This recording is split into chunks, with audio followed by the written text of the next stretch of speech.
Секоја твоја нова цел активира стар страв. Но сите оние кои запишаа новогодишни цели и планови за 2026 година, ќе споделам една малку непријатна и сурова вистина. Зошто твоите цели не се остваруваат?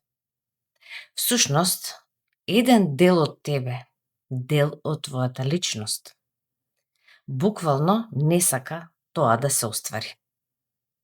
А ти за тоа немаш поим. Зошто е ова вака? Зошто, кога поставуваме одредени цели и планови, еве конкретно за оваа година, ништо од тоа не се остварува.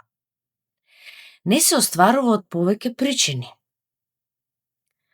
Првата причина е дефиницијата на самосаботажа. Всушност, самосаботажа и не постои.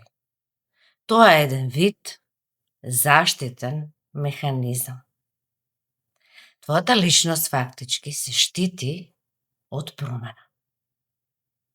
Но која е главната блокада? Главната блокада е што ти ќе изгубиш ако се оствари она што го сакаш.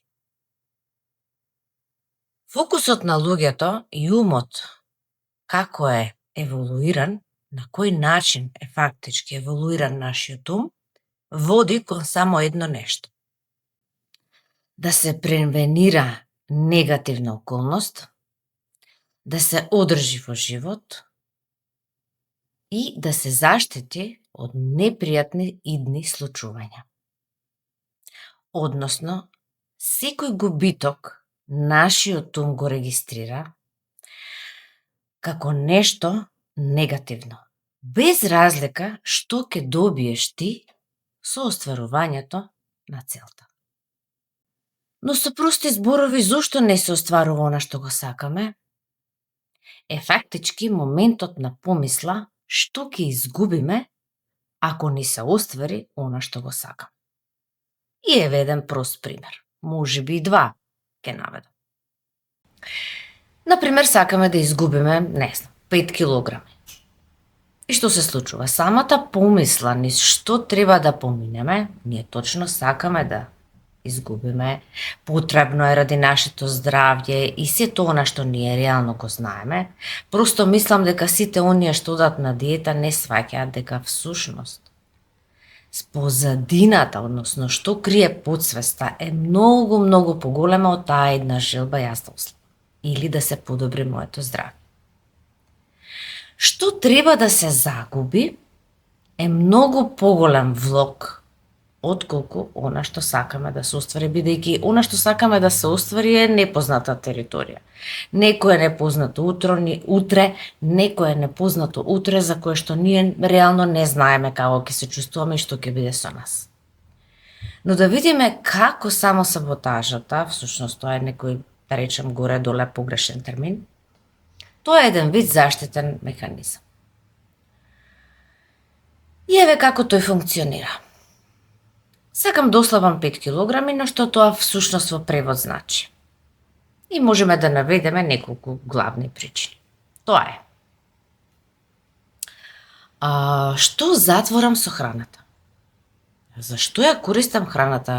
Зависноста од храна е тема која што повеќето од луѓето не сакаат да не се спремни едноставно за тој разговор, дека се едноставно постои еден вид зависност од храната. Тоа би значело дека ќе имаме мака, дека ќе треба да трпиме, ќе треба да гладуваме, што ќе правиме во тоа време и што всушност уште подлабоко, на следното подлабоко ниво, што затвараме, кои емоции ги затвараме со храната.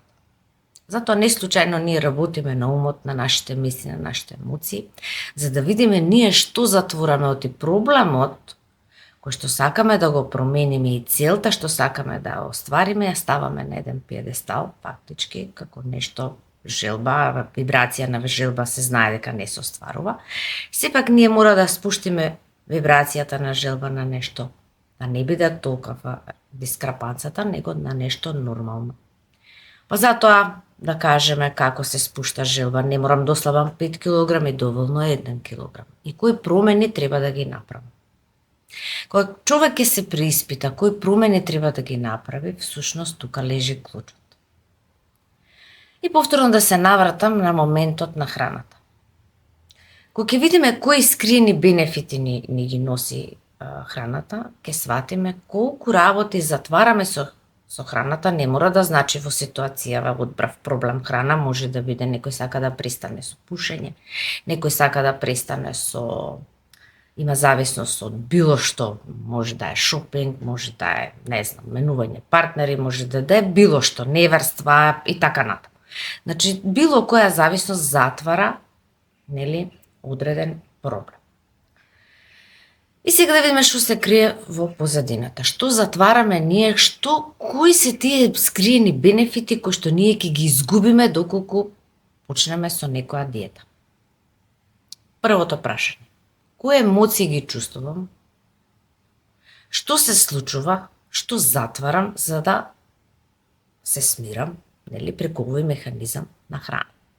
Што точно јас, ова е трето ниво, уште подлабоко, што точно јас имам потреба, сметам дека тоа е неостварливо, значи не се остварливи моите потреби, или имам забрана натрешна, некој систем на морал, или имам внатрешна забрана од воспитување, од социализација, која што не си дозволувам да го остварам она што го сакам, па се интегрирани сите овие механизми кои што траат со години во еден организам, во еден мајндсет. И кога ќе ставиме на вага што губиме, а што треба да добиеме некоја непозната територија, ние многу лесно се откажуваме. Истиот овој пример можеме да го ставиме и за парите. Сакам да ја подобрам мојата финансова состојба. Дури имав прашање поставено во порака како да излеземе од немаштија. Со една реченица, излез од немаштија е доколку се стекнеш со било каква вештина која што им е потребна на луѓето. Ете, толку е едноставно. Значи, излез од немаштија е да совладаш било каква вештина или некои вештини кои што им се потребни на луѓето. Луѓето ќе те бараат за нешто да дадеш, од себе си. И таа вештина тебе, тоа знаење, што и да се случи во надворешните околности, без разлика дали е рецесија, дали е некаков конфликт, нешто се случува негативна околност, твојата вештина буквално не може никој да ја земе. И сега да се вратам на примерот како делува фактички овој систем, зошто не се остваруваат целите кои што си ги поставуваме. Вториот пример го одбрав, да се подобри финансовата состојба. Истото правило. Кој е заштитниот механизам? Ако треба да дојам до повеќе пари, што треба да изгубам? Време, енергија, напор, ке не можам да ги правам тековните работи. Немам смисол, немам активност и така ми се премногу овие обврски да донесам уште нови. Можеби нема да ме биде, можеби луѓето ќе ме отфрлат, можеби ќе ми ги бараат парите назад и секакви, констатации околу оваа тема. Значи, уште еднаш да повторам. Новата цел секогаш развива стар страв. Стравот и заштитниот механизам буквално се здружени и прават една блокада да не може да се оствари новата цел. И сега еве вака, кога е појасно зошто не се остваруваат новите цели, основната моја препорака е да се седне и да се направи за целта да се разработи. Јас ке споделам со тебе и во наредните видеа околу ресурсите, поддршката и како се развиваат целите и како се постигнува цел. Тоа не е така едноставно црно и бело или некој како вели дај ми ти мене во 2 реченици. Значи, не можеме ние во 2 реченици да развиеме некоја цел, бидејќи таа нова цел сум во подобрена финансова состојба, или сум послаба, или сум, посмирена. Тоа е сепак еден нов идентитет. Ние фактички развиваме нов идентитет. Јас неколку пати ова го потенцирам, дека најбрзо се преминува на нова временска линија или на промена, преку промена на идентитетот. Кога ние во нашиот мајндсет имаме променет идентитет многу брзо, ова го викаат англичаните reverse engineering или обратно инженерство, каде што ние почнуваме од веќе завршената цел. Која треба да сум јас, кој идентитет треба да сум јас, ако сакам да се оствари таа цел, нели сум тука, а овдека е сосема некој друг идентитет. Сепак патеката, значи патеката што се оди до новиот идентитет, до остварување на целта, не треба да е некоја премногу макотрпна, бидејќи ако е макотрпна, ние по текот на патеката нема да можеме да издржиме толку многу падови, бидејќи нашиот мајндсет, нашиот начин на размислување ги креира околностите. Доколку сметаме дека до крајната цел ќе треба се стигне многу тешко, така и ќе биде. Зошто? Бидејќи самата крајна цел, ако ние имаме мајндсет дека тешко се стига, ќе одбираме секогаш тешки околности за нешто да се оствари. И сега одиме на првата вежба. Првата вежба е: која мала микроодлука ќе ја направам уште денес, а ќе ме приближи до целта која што ја сакам. Значи, секогаш почнуваме од мали, миниатурни и микроодлуки. Која е таа одлука? Значи, земи пенкало, запиши ја, бидејќи само преку запишување фактички се поврзуваме ние со нашата потсвест и правиме одма веднаш со една реченица ставаме нова идеја, автоматски правиме активна промена, која што доколку повеќе пати се повторува, буквално сама ќе си го репрограмираш твојот ум или твојата потсвест. И сега заедно со мене. Која мала микроодлука ќе ја донесеш денес, а ќе те приближи до целта?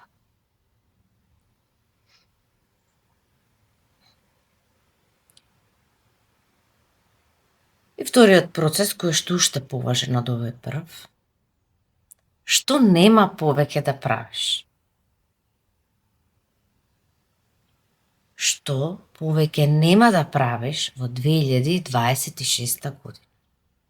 Што е она што го толерираше, што е она што го прескокнуваше, што е она што повеќе нема да го правиш, бидејќи видете, одлуките го креираат нашиот живот.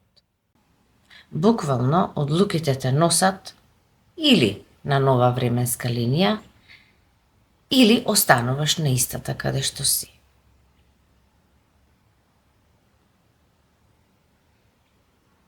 Следниот процес е: кој комфор ќе го изгубам ако започнам да се движам кон остварување на новата цел? Кој е комфор што го уживам? Познат термин комфор зона. Таму не се случува ништо, само повторување на старите активности, обврски. Значи, околу ова прашање би сугерирала, значи, да се наведе буквално да се наведе кои се оние активности кои што ти создаваат на некој начин комфор, кои се тие што ќе ги прицрташ и тоа време ќе го користиш за нешто друго, бидејќи мора да биде концизно јасно што ќе правиш. Доколку нема во умот концизно јасно забележано, значи буквално во календар резервирано, блокирано време за тоа и тоа ти што го сакаш, тоа нема да се оствари, бидејќи старата верзија ќе те превземат тековните обврски и едноставно нема да се случи она што тебе ти е потребно. Кој комфор те држи?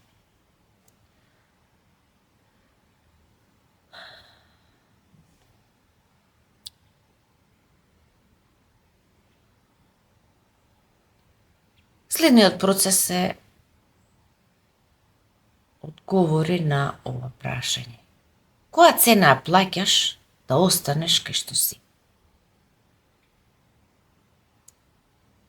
Која е цената што ја плаќаш да останеш каде што си? Значи, која цена е да останеш со истите килограми? Која цена е да останеш, не знам, на некое работно место кое што можеби не го поднесуваш? Која цена е да останеш таму каде што си? Која тековна плаќаш? Колку чини твојот комфор?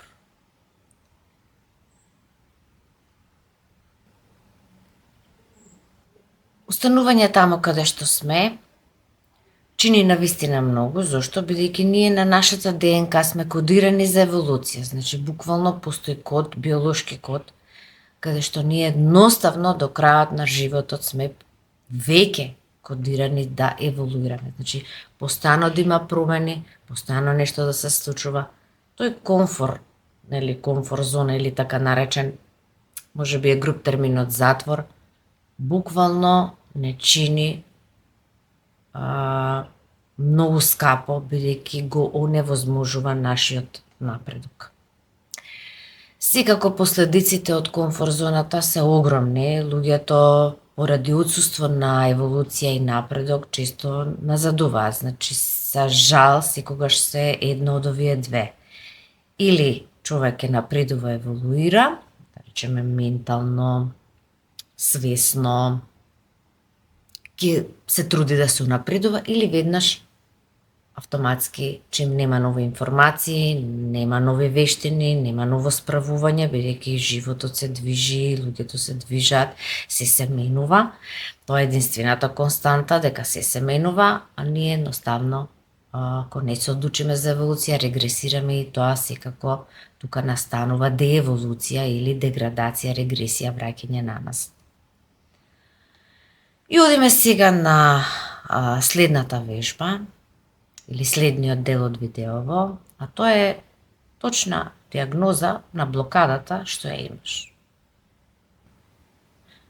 Кој дел од целта што сакам да ја остварам за 2026 година го одложувам? Кој дел ме представува проблем и постојано го одложувам?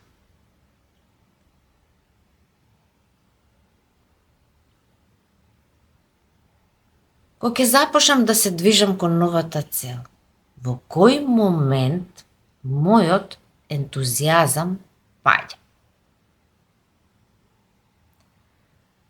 Овој момент е многу битен да го диагностицираме. Кој момент ние почнуваме по нагорна линија, но наеднаш паѓа. Бидејќи остварување на нова цел е секогаш има нагорна линија, надолна линија, но има ние како се однесуваме кога паѓаме и што паѓањето за нас значи. Бидејќи за да се дојде до некоја нова цел, секако дека е процес. И навистина остварување на целите придонесуваат наш развој. И што повеќе цели остваруваме, толку повеќе се ставаме во способност да се менуваме себе си, да видиме ние каде грешиме, каде ние треба да се повлечеме. И фактички ние цело време учиме нови и нови нешта за нас, за себе си и за реалноста околу нас на патеката на остварување на нови цели. Секако дека падовите се дел од било која патека и тие се тука присутни за да ние фактички едноставно станеме и продолжиме. Да ни еден момент не се откажеме. Но многу е битно да диагностицираме што се случува со нас кога нашиот ентузијазам паѓа и кога ние треба еден маратонски дел да издржиме. Кога точно ќе освестиме каде се откажуваме, кога ќе дојде тој момент, ние тоа нема да го направиме. Него едноставно ќе продолжиме понатаму и ќе бараме дека нешто ние несоодветно сме направиле и каде треба ние да се поправиме, бидејќи вториот обид изискува можеби повеќе емоционална енергија, но потезите секако ќе допринесат да секој нареден чекор, постапно како одиме кон остварување на целта, биде полесен и полесен.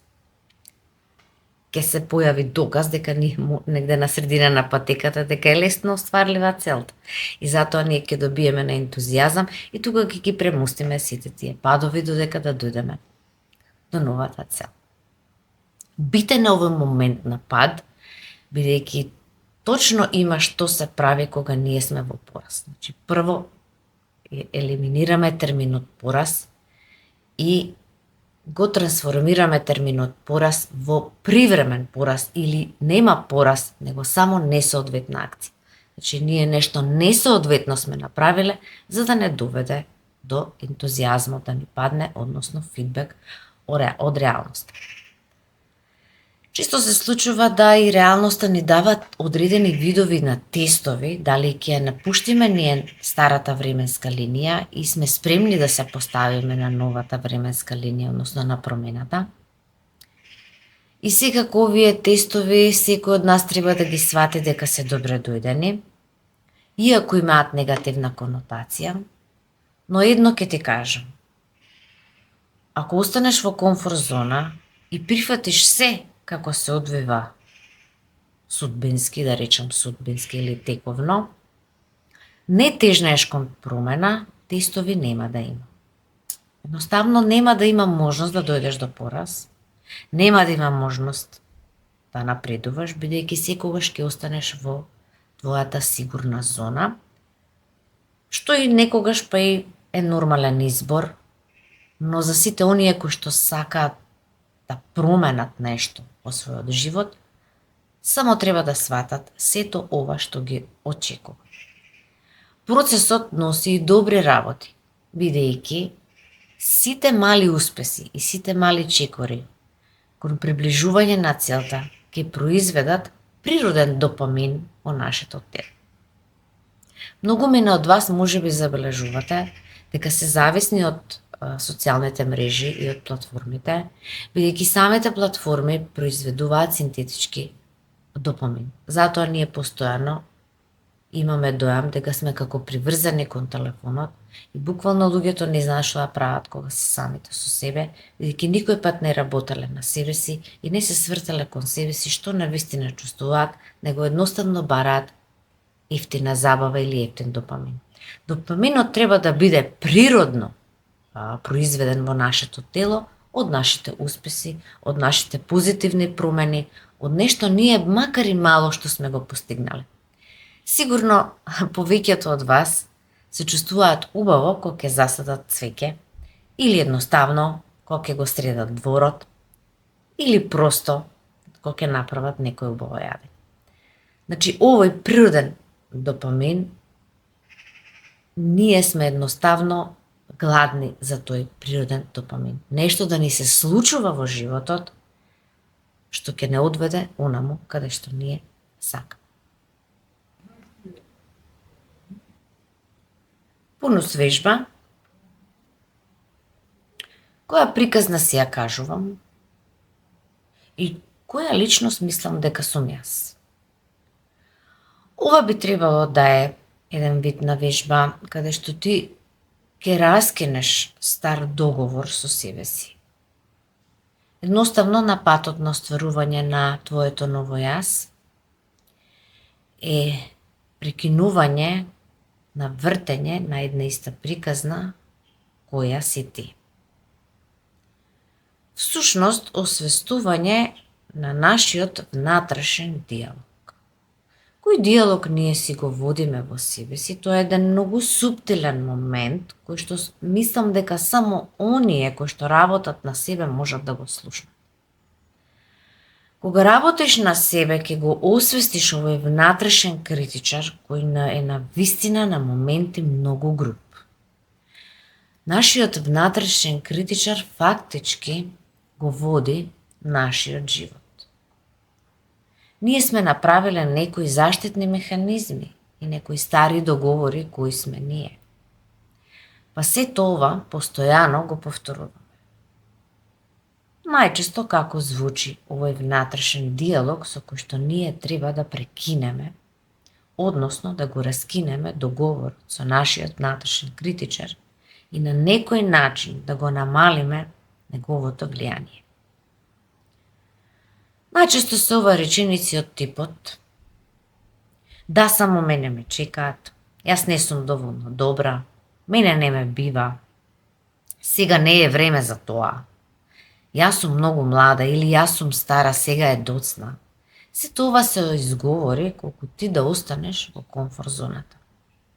Диалогот на внатрешниот критичар и приказната која тој ти ја кажува, едноставно треба да се промени. Знам дека ова не е лесно, но сепак со вежби и со освестување што си кажуваш на себе си, е многу важно, да не речам пресудно, за креирање на твојата реалност. Бидејќи најчесто непријателите се наоѓаат внатре во нас. За жал е така. Колку и да ни пружа реалноста прилики, ние секогаш остануваме на она кое што си го кажуваме за себе си. Она кое што не дефинира или идентитетот од кој што ние делуваме. Секако на сесиите кои што ги работам со моите клиенти, прво што правиме е промена на внатрешниот диалог и започнување на креација на нов идентитет, бидејќи тоа е инстант промена, значи промена на идентитет, кога ние прекинуваме да сме онаа верзија која што сме и се позиционираме на патеката која што ќе ни донесе успех. Секогаш позади секоја самосаботажа, позади сите овие заштитни механизми, се наоѓа некоја болка која што никој не научил како да се справиме. Моментот кој ќе интегрираме таа болка и сите настани од минатото кои што не потсеќаат што се случило претходно, ние лесно ослободени ќе се поставиме на нова временска линија. Секако работата на себе овозможува здравје, бидејќи сите наши потиснати спомени, болки, нерасчистени рани, непростувања, незадоволство од минатото, односно немање договор со минатото, произведува да луѓето од одредена возраст натаму развиваат различни болести. Секогаш болестите се поврзани фактички со рутината дневна која што тебе те убива. Тебе не те убива ниту стравот, не те убива ниту болеста, не те убиваат тапчињата, нели како велат тоа е отров и така натаму. Не. Тебе те убива дневната рутина. И затоа јас толку видеа се посветени на промена на дневната рутина. Последното видео ќе продолжам да зборувам за новогодишните цели, сега зборувавме за самосаботажа и заштитните механизми на промената, а во следното видео ќе зборуваме како поддршката е мит. Како да прекинеш да бараш поддршка од другите луѓе. Едноставно да развиеш свој центар од каде што ти ќе црпиш енергија, светлина, напредок. И кога ти ќе зачекориш, тогаш ќе ти помогнат сите околу тебе. Се гледаме во следното видео.